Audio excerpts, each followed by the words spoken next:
Jailer ने ये देखने के लिए कि कैदी कहीं मरने का नाटक तो नहीं कर रहा, एक मशाल उठाई। उसने कैदी के पैरों के तलवों को जलाकर देखा। जब कैदी की तरफ से कोई हलचल नहीं हुई, तब उसे यकीन हुआ कि कैदी वाकई मर चुका है। उसने हुक्म दिया कि इसे बोरे में भरकर समुद्र में फेंक दिया जाए, पर उसे क्या पता था कि बगल वाली कोठरी से डेविड ये सब देख रहा है। जैसे ही जेलर वहां से गया, डेविड तुरंत गुप्त सुरंग के रास्ते बुजुर्ग पीटर की कोठरी में घुस गया। जेल में 10 साल बिताने के बाद उसे आजाद होने का ये इकलौता मौका नजर आया। डेविड ने पहले पीटर की लाश को अपनी कोठरी में शिफ्ट किया और उन्हें अपने बिस्तर पर लेटा दिया। उसने ऊपर से चादर डाल दी ताकि लगे कि कोई सो रहा है, और फिर बिस्तर खिसकाकर सुरंग का रास्ता ढक दिया। आखिर में डेविड खुद पीटर की कोठरी में गया और दीवार की दरार में छिपाया हुआ वो खजाने का नक्शा निकाल लिया। फिर वो बिना डरे खुद उस बोरे के अंदर ले गया। उसे पता था कि अब जब गार्ड्स लाश ले जाने आएंगे तो वो उसे ही उठाकर फेंक देंगे। यही उसके भागने का सही मौका था। हुआ भी वही। गार्ड्स ने बिना जांच किए सीधे बोरे को उठाकर बाहर ले गए। पूरी सावधानी बरतते हुए गार्ड्स ने बोरे के निचले हिस्से में एक भारी लोहे का गोला बांध दिया ताकि वो सीधा समंदर की गहराई में डूब जाए। डेविड अंधेरे समंदर में गिरते ही वो लोहे का गोला उसे तेजी से नीचे खींचने लगा।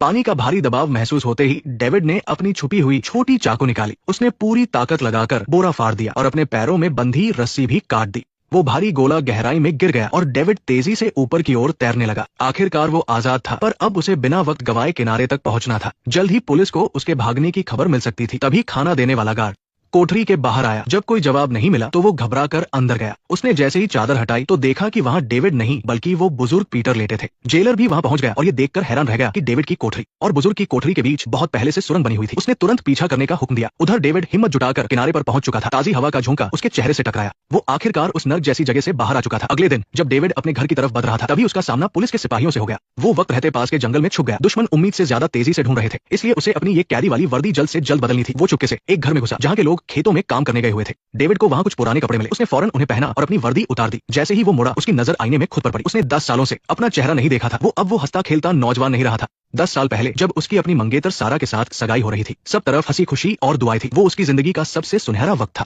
मगर तभी अचानक सैनिकों ने आकर उसे देशद्रोह के झूठे इल्जाम में गिरफ्तार कर लिया। बिना किसी सुनवाई के उसे सीधे काल कोठरी में डाल दिया गया। उसे फंसाने वाला उसका अपना दोस्त फ्रेड था। फ्रेड की नजर सारा पर थी, इसलिए उसने डेविड को जासूस बताकर फंसा दिया। सालों के जुल्म ने डेविड को तोड़ दिया था, पर अपने बूढ़े पिता और सारा की याद में वो किसी तरह जिंदा रहा। फिर 10 साल बाद बगल वाली कोठरी के एक पादरी ने भागने के लिए सुरंग खोदी, जो